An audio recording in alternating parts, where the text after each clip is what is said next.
ನಮ್ಮಲ್ಲಿರೋ ಬೆಸ್ಟ್ ಮತ್ತು brightest minds ಯಾಕೆ ಟೀಚಿಂಗ್ ಪ್ರೊಫೆಷನ್ಗೆ ಬರ್ತಿಲ್ಲ? ಈ ಒಂದು ಪ್ರಶ್ನೆ ನಮ್ಮ ಇಡೀ ಎಜುಕೇಷನ್ ಸಿಸ್ಟಮ್ ಬಗ್ಗೆ ತುಂಬಾ ವಿಷಯಗಳನ್ನ ಹೇಳುತ್ತೆ. ಬನ್ನಿ, ಈ ವಿಶ್ಲೇಷಣೆಯಲ್ಲಿ ಈ ಸಮಸ್ಯೆಯ ಆಳಕ್ಕಿಳಿದು ಟೀಚಿಂಗ್ ವೃತ್ತಿಗೆ ಅದರ ಹಳೆಯ ಗೌರವವನ್ನ ಮತ್ತೆ ತಂದುಕೊಡಕ್ಕೆ ಏನೆಲ್ಲ ಪರಿಹಾರಗಳಿವೆ ಅಂತ ನೋಡೋಣ. ನಾವೆಲ್ಲರೂ ನಮಗೆ ನಾವೇ ಒಂದು ಪ್ರಶ್ನೆ ಕೇಳ್ಕೊಳ್ಳೋಣ. ನಮ್ಮ ಮಗು ಬೋರ್ಡ್ ಪರೀಕ್ಷೆಯಲ್ಲಿ ಟಾಪರ್ ಆಗಿ ನಾನು ಶಾಲಾ ಶಿಕ್ಷಕ ಆಗ್ತೀನಿ ಅಂದಾಗ ನಾವು ಹೆಮ್ಮೆಯಿಂದ ಖುಷಿಯಿಂದ ಒಪ್ಕೊಂಡಿದ್ದು ಕೊನೆಯ ಬಾರಿ ಯಾವಾಗ?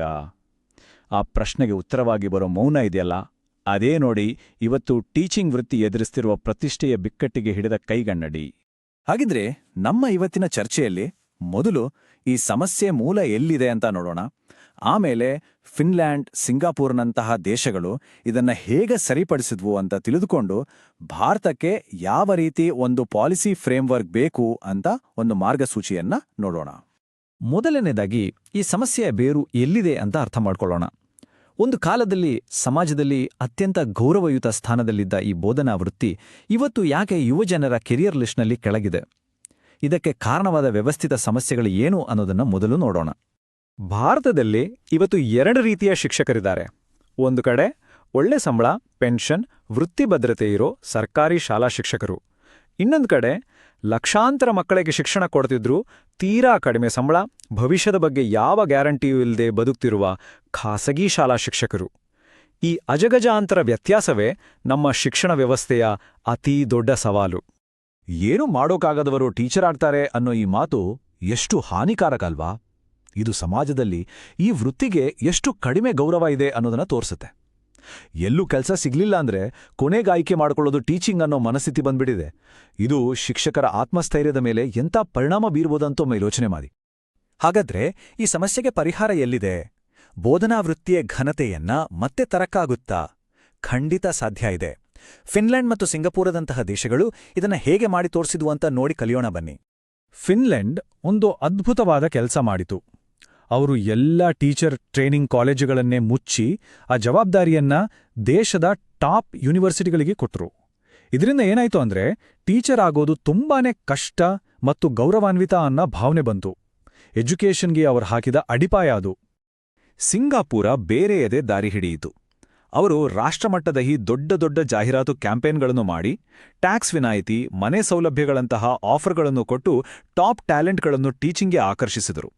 ಇದರಿಂದ ಬೋಧನೆ ಅನ್ನೋದು ಹೇಗೋ ಸಿಕ್ಕಿದ ಕೆಲಸ ಅನ್ನೋದಕ್ಕಿಂತ ದೇಶದ ಬೆಸ್ಟ್ ಮೈಂಡ್ಸ್ ಆಯ್ಕೆ ಮಾಡಿಕೊಳ್ಳುವ ವೃತ್ತಿಯಾಯಿತು.